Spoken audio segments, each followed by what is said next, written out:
या देशामध्ये, आपल्या भारत देशामध्ये आणि आपल्या महाराष्ट्र राज्यामध्ये काहीही होऊ शकतं आणि इथं कसं आहे माहिती आहे का?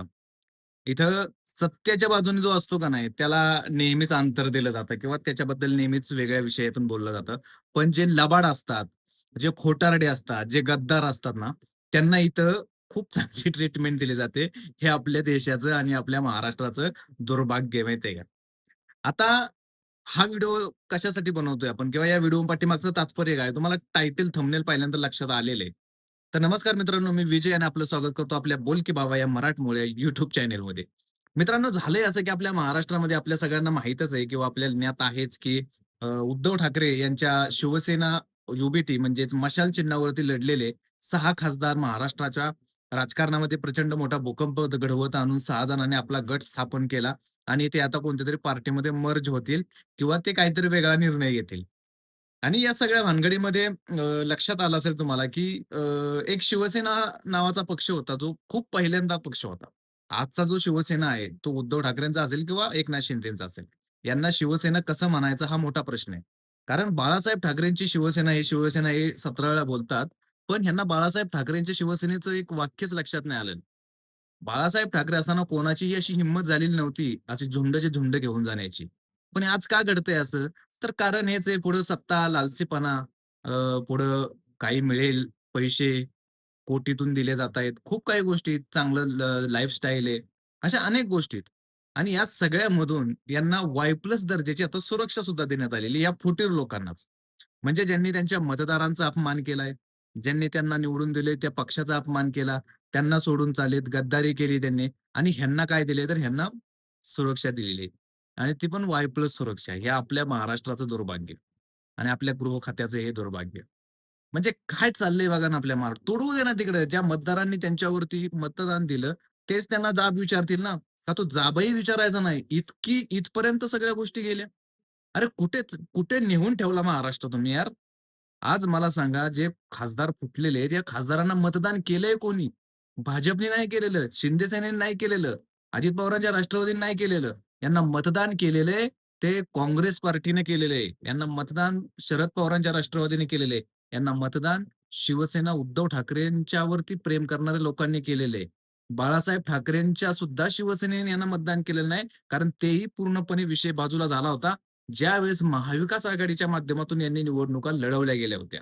आणि हे सगळं लढवलेलं असताना समोर सगळ्या गोष्टींचं असताना सुद्धा या लोकांनी हा जो काही पूर्णपणे जो काही मांडलाय खेळ, तो अक्षरशः किळस आणण्यासारखा खेळ आहे. आणि याला आपलं राज्य सरकार, थोर राज्य सरकार आपलं याला दुजोरा देतंय ना, याचं खूप वाईट वाटतंय बरं का. आणि हे जे पाडलेलं तुम्ही जो पायंडा आहे ना, हे आज ठीक आहे उद्धव बाळासाहेब ठाकरेंची पार्टी तुम्ही संपवचाल, त्यांना आयुष्यातनं संपवचाल. उद्या परत कोणतरी असा येणारच आहे ना. आणि आज जे आसुरी आनंद घेतला जातो शिंदे सेनेकडून, अरे उद्याही ज्यावेळेस हे सगळे संपतील, उद्धव ठाकरेंना तुम्ही संपवणारच आहे ना. मग ते सगळे संपल्यानंतर नंबर कोणाचा आहे सेकंडला? परत तुमची काय गरज आहे भाजपला? आज भाजपला सुद्धा तुम्ही हे जे काही केले हे अजिबात मान्य नाहीये. तुम्ही ह्या ज्या गोष्टी केल्यात ना, या भाजपला अजिबात मान्य नाहीये. भाजप फक्त वर खुश आहे. मला सांगा आज 8 अन् 7 14 खासदार जर तुमच्याकडे असतील आणि भाजप जो तुमचा देशातला सर्वात मोठा पक्ष आहे, त्याचे 9 खासदार इथं महाराष्ट्रात असतील. तर गोष्टी कोणाला आवडणार आहेत ना? भाजपला तर आवडणारच नाहीत आणि या सगळ्या गोष्टींचा कुठेतरी विचार केला गेला पाहिजे. नीतिमत्तेला डावलून ज्या गोष्टी केल्या जात आहेत आणि आता या सगळ्यामधून यांना दिली वाय+ दर्जाची सिक्युरिटी. कारणही त्याला तसंच आहे, की संजय राऊतांनी ज्या पद्धतीनं धमकी दिलेली यांना. आता संजय राऊतांना धमकी दिल्यानंतर संजय राऊत सांगतात, की आम्ही जाऊन त्यांना फोडणार, तोडणार, ते आता काहीही करणार आम्ही. या सगळ्या गोष्टीवरती, घटनेवरती गृह खात्यानं ज्यांनी चेतावणीखोर वाक्य दिलेले, बोललेले आहेत, त्या संजय राऊतांवरती ॲक्शन घ्यायची बाजूलाच राहिली. पण इथं केलं जातंय, तर ह्यांना सुरक्षा दिली जाते.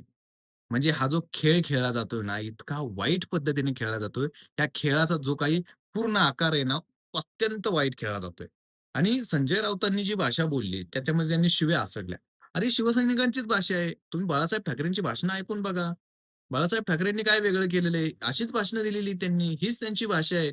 आता प्रॉब्लेम फक्त हाच आहे, की त्यांचा कडवट शिवसैनिक हा फक्त संजय राऊतच राहिलेत. हाच सगळ्यात मोठा विषय आहे. आणि हा माणूस आजपर्यंत त्यांच्यावरती अनेक गोष्टी झाल्या. अनेक गोष्टीतून त्यांच्यावरती फोडण्यात आलं त्यांना. फोडायचा प्रयत्न करण्यात आला, त्यांना संपवण्याचा प्रयत्न करण्यात आला. तो 100 दिवस जेलमध्ये जाऊन सुद्धा आले. पण तरीही त्यांनी उद्धव ठाकरेंची साथ सोडली नाही. मग यालाच निष्ठा बोलत असतील ना. कदाचित निष्ठेची व्याख्या मला वाटतं हीच असेल. कारण ओमराजेंसारखा माणूस जो मोठमोठ्या गप्पा हाणत होता, पण आज तोही शांत झालाय. तोही त्याची आज या फुटीर खासदारांमध्ये ते नाहीत हेच समजून घ्या पहिलं तुम्ही. कारण फुटीर खासदार सगळे राजस्थानमध्ये, जयपूरमध्ये आहेत. पण ओमराजे हे पुण्यात आहेत. कारण त्यांचा 20 तारखेला निकाल आहे. जो त्यांच्या वडिलांवरती जे हत्याकांड झालं होतं, त्या हत्याकांडाचा जो निकाल आहे, तो निकाल काय लागतो यावरती डिपेंड आहे. ओमराजे शिंदे सेनेत जातील की इकडे जातील. तो निकालाची तारीख जर आणि पुढे गेली, तर त्यांना काहीही करून सत्तेमध्ये जावं लागेल. शिंदे सेनेमध्ये भाग घ्यावा लागेल किंवा एक त्यांचा 6 जणांचा एक गट म्हणून त्यांना पाठिंबा द्यावा लागेल. असं काहीतरी करावं लागेल. पण निष्ठेच्या गप्पा हाणणाऱ्यांनी मात्र इथं विष्ठा खाल्ली हे मात्र समजतंय तुम्हा सगळ्यांना. आणि त्याच्यामुळेच या खासदार बंडू जाधव जे आहेत, परभणीचे खासदार, यांना वाय प्लस दर्जाची सिक्युरिटी दिलेली. त्यांच्या बंगल्याभोवती पोलिसांचे पहारे आहेत. अरे काय धंदे लावलेत काय? ह्यांनीच कुटाणे करायचे, ह्यांनीच लफडी वाढवायची आणि ह्यांनाच सुरक्षा तुम्ही देणार. कशासाठी हे चाललंय सगळं? तुडवू द्या ना तिकडं. त्यांचाच मतदार आहे. त्यांना मारतील, काहीही करतील. ज्यावेळेस पुढच्या गोष्टी घडतील, त्यावेळेस पुढे बघा तुम्ही. पण हे सगळं होत असताना तुम्ही सरकार म्हणून काय करता? तर सरकार म्हणून जे फुटले, जे गद्दार झाले, जे चुकीचं करतायत, त्यांना सिक्युरिटी देताय तुम्ही. आणि जे खरोखर मतदार आज त्यांना जाब विचारतील, त्यांच्यावरती तुम्ही गुन्हे नोंद करणार, त्यांच्याविषयी तुम्ही वेगळं बोलणार. हे अत्यंत चुकीचं आहे आणि संजय राऊतांनी जी भाषा वापरली, ती कडवट शिवसैनिकांची भाषा आहे. आणि तीच भाषा फॉलोअप केली गेली पाहिजे आणि त्यांनी जे पण काय सांगितलं त्या पद्धतीनं शिवसैनिकांनी आता उठलं पाहिजे. मागच्या व्हिडिओमध्ये मी जे सांगितलंय, की आता उद्धव ठाकरेंनी शांत बसून चालणार नाही. घरामध्ये बसून अजिबात पक्ष चालणार नाही तुमचा. तुमच्या नाकाखालून तुमच्या 6 खासदार गेलेले तुम्हाला समजलं. परवाच्या बैठकीला आम्ही आहोत आणि आज नाहीत असं बोलतायत ते. मग एवढं घडत असताना उद्धव ठाकरेंनी आपली खुर्ची आता बाजूला करावी आणि बाहेर पडावं. नाहीतर पक्ष तुमचा असाच कोणीतरी येणार, उभा राहणार.